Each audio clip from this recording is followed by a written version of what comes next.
Tafakari ya Ijumaa Kuu katika mateso ya Bwana mwaka 2025. Hakika ameyachukua masikitiko yetu, amejutika huzuni zetu, lakini tulimdhania kuwa amepigwa na Mungu na kuteswa. Bali alijeruhiwa kwa makosa yetu, alichubuliwa kwa maovu yetu. Adhabu ya amani yetu ilikuwa juu yake, na kwa kupigwa kwake sisi tumepona. Ndugu zangu, leo tunakumbuka mateso na kifo cha Yesu msalabani. Kwa imani tunasadiki kwamba mateso hayo na kifo hicho kilikuwa ni kwa ajili ya wokovu wetu kutoka katika nira za dhambi na mauti. Lakini labda katika tafakari hii tujiulize, kulikuwa na ulazima gani na umaana gani na kuna faida gani kwa kifo cha Yesu? Je, ilikuwa lazima Yesu afe ndipo atuokoe? Katika kujibu swali hili, tuanze kwanza kwa kujua kwa nini neno wa Mungu alitwaa mwili na kukaa kwetu. Tunaposimuliwa katika simulizi la kupashwa habari Yusufu juu ya mimba ya Mariamu mkewe, tunafundishwa hivi. Kuzaliwa kwake Yesu Kristo kulikuwa hivi. Mariamu mama yake alipokuwa ameposwa na Yusufu, kabla hawajakaribiana, alionekana ana mimba kwa uwezo wa Roho Mtakatifu.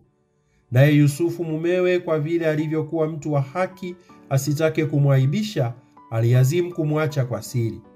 Basi alipokuwa akifikiri hayo, tazama, malaika wa Bwana alimtokea katika ndoto akisema, Yusufu mwana wa Daudi, usihofu kumchukua Mariamu mkeo, maana mimba yake ni kwa uwezo wa Roho Mtakatifu.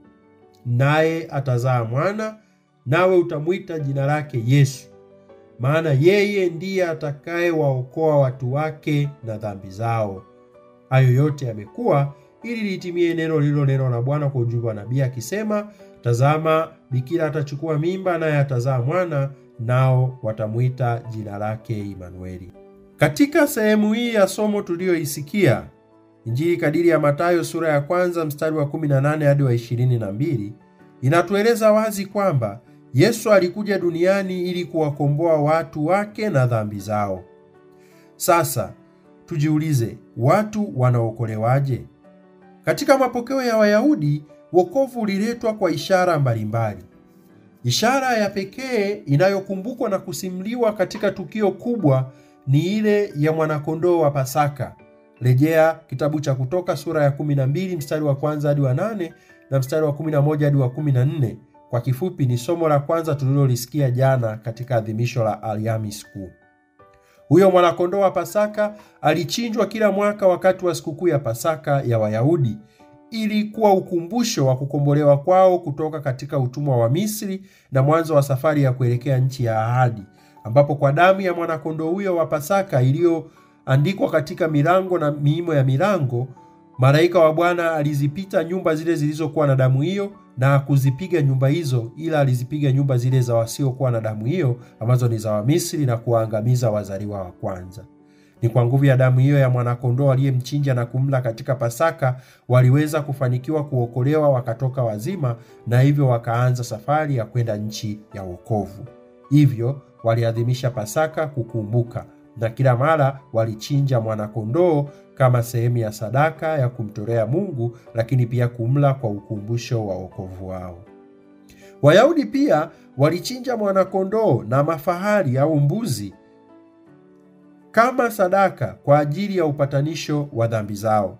Tunaweza tukapata masimulizi hayo katika sehemu mbalimbali za Agano la Kale, lakini zaidi katika kitabu cha Mambo ya Walawi sura ya 4 hadi sura ya 7. Mwinjili Yohane anatuambia maana ya ujio wa Yesu ulimwenguni pale tunaposoma katika sura ya 3 mstari wa 16 hadi wa 21 wa Injili. Kwa maana jinsi hii Mungu aliupenda ulimwengu hata akamtoa mwanawe pekee, ili kila mtu amwaminie asipotee, bali awe na uzima wa milele. Maana Mungu hakumtuma mwana ulimwenguni ili auhukumu ulimwengu, bali ulimwengu uokolewe katika yeye. Amwaminie yeye hahukumiwi, asiyemwamini amekwisha kuhukumiwa, kwa sababu hakuliamini jina la mwana pekee wa Mungu. Na hii ndiyo hukumu ya ulimwengu. Nuru imekuja ulimwenguni, na watu wakapenda giza kuliko nuru, kwa maana matendo yao yalikuwa maovu. Maana kila mtu atendaye mabaya huichukia nuru, wala haji kwenye nuru matendo yake yasije yakakemewa. Bali yeye aitendaye kweli huja kwenye nuru, ili matendo yake yaonekane wazi ya kuwa yametendwa katika Mungu. Mbali na kutuambia ujio huo wa Bwana wetu Yesu Kristo kwa ajili ya kuwakomboa walimwengu, mwinjili Yohane pia anatuambia kwamba Yesu ni mwana-kondoo wa Mungu aichukuaye dhambi ya ulimwengu, kama tunavyosoma katika sura ya kwanza mstari wa 29 hadi wa 39 wa injili hiyo. Siku ya pili yake Yohane akamwona Yesu anakuja kwake, akasema, "Tazama mwana-kondoo wa Mungu aichukuaye dhambi ya ulimwengu. Huyu ndiye niliyenena habari zake ya kwamba yuaja mtu nyuma yangu ambaye amekuwa mbele yangu, kwa maana alikuwa kabla yangu, wala mimi sikumjua, lakini kusudi adhihirishwe kwa Israeli, ndiyo maana mimi nalikuja nikibatiza kwa maji." Tena Yohane akashuhudia akisema, "Nimemwona Roho akishuka kama ua kutoka mbinguni, naye akakaa juu yake. Wala mimi sikumjua, lakini yeye aliyenipeleka kubatiza kwa maji, huyo aliniambia, yeye ambaye utamuona Roho akishuka na kukaa juu yake, huyo ndiye abatizaye kwa Roho Mtakatifu. Nami nimeona tena nimeshuhudia ya kuwa huyu ni mwana wa Mungu." Jana siku ya pili yake Yohane alikuwa amesimama pamoja na wawili katika wanafunzi wake, akamtazama Yesu akitembea, akasema, "Tazama mwana-kondoo wa Mungu." Wale wanafunzi wawili wakamsikia akinena, wakamfuata Yesu. Yesu akageuka akawaona wakimfuata, akawaambia, "Mnatafuta nini?" Wakamwambia, "Rabi," maana yake mwalimu, "unakaa wapi?" Akawaambia, "Njoni nanyi mtaona." Wakaenda wakaona akaapo, wakakaa kwake siku ile, nayo ilikuwa yapata saa 10. Sasa ndugu zangu, kama dhambi za watu ziliondolewa kwa ishara ya mwana-kondoo, Yesu ni mwana-kondoo wa kweli aliye hai. Ni mwana-kondoo wa Mungu, yaani ametoka kwa Mungu na ni Mungu, kama tufundishwavyo na Yohane sura ya kwanza mstari wa kwanza, "Hapo mwanzo kulikuwako neno, naye neno alikuwako kwa Mungu, naye neno alikuwa Mungu." Waraka kwa Waebrania sura ya 10 mstari wa kwanza hadi wa 18 unaweza kutusaidia kupata jibu rahisi kwa kuunganisha maelezo niliyoyatoa hapo mwanzo na maelezo hayo yanayotoka katika waraka huo kwa Waebrania. "Basi Torati kwa kuwa ni kivuli cha mema yaliyokuwa, wala si sura yenyewe ya mambo hayo, kwa dhabihu zile zile wanazozitoa kila mwaka daima, haiwezi wakati wowote kuwakamilisha wakaribiao. Kama ndivyo, je, dhabihu hazingekoma kutolewa? Kwa maana waabudio wakiisha kusafishwa mara moja wasingelijiona tena kuwa na dhambi. Lakini katika dhabihu hizo liko kumbukumbu la dhambi kila mwaka. Maana haiwezekani damu ya mafahali na mbuzi kuondoa dhambi. Kwa hiyo ajapo ulimwenguni asema, dhabihu na matoleo kutaka, lakini mwili uliniwekea tayari. Sadaka za kuteketezwa na sadaka za dhambi hukupendezwa nazo. Ndipo niliposema, tazama nimekuja, katika gombo la chuo nimeandikiwa niyafanye mapenzi yako Mungu. Hapo juu asemapo dhabihu na matoleo na sadaka za dhambi za kuteketezwa na hizo za dhambi hukuzitaka, wala hukupendezwa nazo zitolewazo kama iamurivyo Torati, ndipo aliposema, tazama nimekuja niyafanye mapenzi yako. Aondoa la kwanza ili kusudi alisimamishe la pili. Katika mapenzi hayo tumepata utakaso kwa kutolewa mwili wa Yesu Kristo mara moja tu. Na kila kuhani usimama kila siku akifanya ibada na kutoa dhabihu zile zile mara nyingi ambazo haziwezi kabisa kuondoa dhambi. Lakini huyu alipokwisha kutoa kwa dhabihu kwa ajili ya dhambi dhabihu moja idumuyo hata milele, aliketi mkono wa kuume wa Mungu. Tangu hapo akingojea hata adui zake wawekwe kuwa chini ya miguu yake. Maana kwa toleo moja amewakamilisha hata milele hao wanaotakaswa, na Roho Mtakatifu naye atashuhudia. Kwa maana baada ya kusema, ili ni agano nitakaloagana nalo baada ya siku zile, anena Bwana, nitatia sheria zangu mioyoni mwao na katika nia zao nitaziandika. Ndipo anenapo, dhabihu zao na uasi wao sitaukumbuka tena kabisa. Basi ondoleo la hayo likiwapo, hapana toleo tena kwa ajili ya dhambi. Maelezo hayo kutoka katika waraka huo kwa Waebrania sura ya 10 mstari wa kwanza hadi wa 18 yakisomwa kwa muunganiko na maelezo ya Injili kadiri ya Yohane sura ya kwanza mstari wa 17 yanayosema, kwa kuwa torati ilitolewa kwa mkono wa Musa, neema na kweli zilikuja kwa mkono wa Yesu Kristo, tunaelewa kuwa Yesu ndio utimilifu wa torati na utimilifu wa sadaka za kale. Basi kwa jicho hilo tunaelewa maana na ulazima na faida za kifo cha Yesu. Yesu mwenyewe alisema, imempasa mwana wa Adamu kupata mateso mengi na kukataliwa na wazee na wakuu wa makuhani na waandishi na kuuawa na siku ya tatu kufufuka. Luka sura ya 9 mstari wa 22. Yesu si tu mwana kondoo, bali pia ndiye kuhani mkuu aliyeingia katika mbingu kutupatanisha na Baba, kama inavyotufundisha waraka kwa Waebrania sura ya 4 mstari wa 14 hadi wa 16 na mstari wa 5 hadi wa 7, somo la pili la siku ya leo ya Ijumaa Kuu. Yesu anakufa ili taifa lisiangamie, kama tunavyofundishwa na Yohane sura ya 11 mstari wa 50, wala si kwa ajili ya taifa hilo tu, bali Yesu anakufa ili awakusanye watoto wa Mungu waliotawanyika ili wawe wamoja. Yohane sura ya 11 mstari wa 52.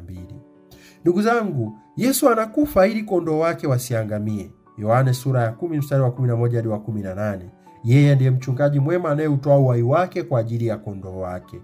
Yesu anakufa ili afufuke, na kwa njia yake nasi tunaokufa kwa sababu ya dhambi tuweze kufufuka katika utukufu wake. Yohane sura ya 6 mstari wa 39 hadi wa 40 tunasoma, na mapenzi yake yeye aliyenipeleka ni haya, ya kwamba katika wote alionipa nisimpoteze hata mmoja, bali nimfufue siku ya mwisho. Kwa kuwa mapenzi yake Baba yangu ni haya, ya kwamba kila mtazamaye mwana na kumwamini yeye awe na uzima wa milele, nami nitamfufua siku ya mwisho. Lakini pia kama vile Musa alivyomuinua yule nyoka jangwani, vivyo hivyo mwana wa Adamu anabudi kuinuliwa, ili kila mtu aaminie awe na uzima wa milele katika yeye. Yohane sura ya 3 mstari wa 14 hadi wa 15.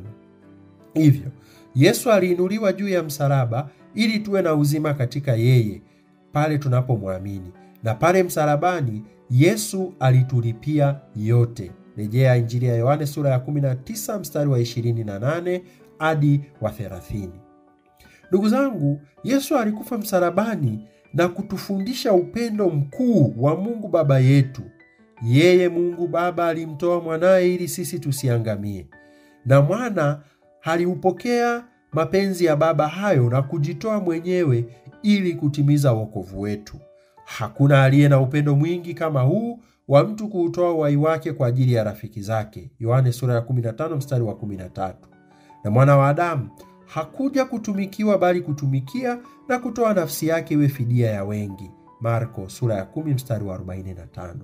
Ndugu zangu, Yesu ndiye mtumishi atendaye kwa busara, aliyetukuzwa na kuinuliwa juu huko juu sana. Sasa ndugu zangu, faida za kifo cha Yesu ni nini? Mbona bado ulimwenguni kuna dhambi? Je, Yesu afe tena? Ndugu zangu, wanaomwamini Yesu wanapata uzima. Ulimwenguni bado kuna dhambi kwa kuwa Yesu alikuja kwake, walio wake hawakumpokea, bali wale waliompokea aliwapa uwezo wa kufanyika watoto wa Mungu. Ndio wale waliaminio jina lake, waliozaliwa si kwa damu wala si kwa mapenzi ya mwili wala si kwa mapenzi ya mtu, bali kwa Mungu, kama tunavyosoma katika Injili ya Yohane sura ya 12 mstari Injili ya Yohane sura ya 1 mstari wa 12 hadi wa 13. Ndugu zangu, Bwana wetu Yesu Kristo alitimiza ukombozi wetu. Alitupatia uwezo wa kufanyika watoto wa Mungu. Alimwaga maji msalabani ili tubatizwe nayo na kuondolewa dhambi zetu na kufanywa watoto wa Mungu. Alimwaga damu na mwili wake aliutoa kufa ili tulishwe roho zetu kwa mwili na damu yake, chakula cha roho chenye kuupa ulimwengu uzima. Aliinamisha kichwa akatoa roho yake ili roho huyo aweze kutufanya sisi tuwe imara na thabiti katika kutenda mema hadi tufike mbinguni. Mbona bado dhambi ipo? Sisi ndio tunaitafuta hiyo dhambi. Yesu alituumba upya kwa mateso, kwa maisha, mateso, kifo na ufufuko wake, na kutuletea Roho Mtakatifu. Sisi lakini bado tunaisikiliza sauti ya shetani inayotushawishi kutaka kuwa kama Mungu bila kufuata njia ya Mungu. Tunataka kuwa kama Mungu kwa njia ya kuuishi uhuru wetu kinyume kabisa na alivyotuumba Mwenyezi Mungu. Ndio maana dhambi inabaki bado ulimwenguni. Sote lakini tukiupokea wokovu na kuishi nao daima, dhambi haitotawala tena ulimwenguni. Maria mama yetu alisimama imara katika msalaba kwa kuwa alijua wokovu unaoletwa na mwanaye. Na Maria ni mama wa wale wanaomfuata Yesu na kusimama imara katika msalaba wa Yesu, kama yule mwanafunzi aliyependwa na Yesu. Basi na sisi tukimfuata na kusimama imara chini ya msalaba Bwana wetu Yesu Kristo, hakika tutashinda, tena zaidi ya kushinda. Mauti imemezwa kwa kushinda. Hu wapi ewe mauti kushinda kwako? Hu wapi ewe mauti uchungu wako? Uchungu wa mauti ni dhambi, na nguvu za dhambi ni torati. Lakini Mungu ashukuriwe atupaye kushinda kwa Bwana wetu Yesu Kristo. Basi ndugu zangu wapendwa, muimarike, msitikisike, mkazidi sana kutenda kazi ya Bwana siku zote, kwa kuwa mwajua ya kwamba taabu yenu sio bure katika Bwana. Ndugu zangu, Bwana wetu Yesu Kristo ametulipia dhambi zetu, ametulipia deni letu. Tusimame imara katika msalaba, tujitoe sisi wenyewe, tuache dhambi, tumwamini Yesu, tuiishi imara Ukristo wetu, tupokee sakramenti, tujioshe na kujisafisha katika sakramenti ya ubatizo, katika sakramenti ya kitubio na kulishwa katika sakramenti ya Ekaristi Takatifu, huku tukizidi kuyafanyia kazi matunda ya Roho Mtakatifu tuliyepewa sisi katika sakramenti ya ubatizo na katika sakramenti ya kipaimara. Yesu uliyekufa msalabani kwa ajili ya dhambi zangu, unijalie niichukie dhambi, nisiishi kamwe katika dhambi. Nifahamu kwamba nilipobatizwa kwa jina lako, nilibatizwa katika mauti yako, ili utu wangu wa kale usurubishwe nawe, mwili wa dhambi uangamizwe, nisitumikie dhambi tena. Yesu, mimi ni mfungwa wako, nisaidie kuimarisha kifungo hicho kwa sala, sakramenti na fadhila za Kikristo. Na watakieni nyote Ijumaa Kuu njema, tafakari njema ya mateso ya Bwana. Tushiriki mateso hayo, tufe pamoja naye na tufuke pamoja naye katika uzima mpya.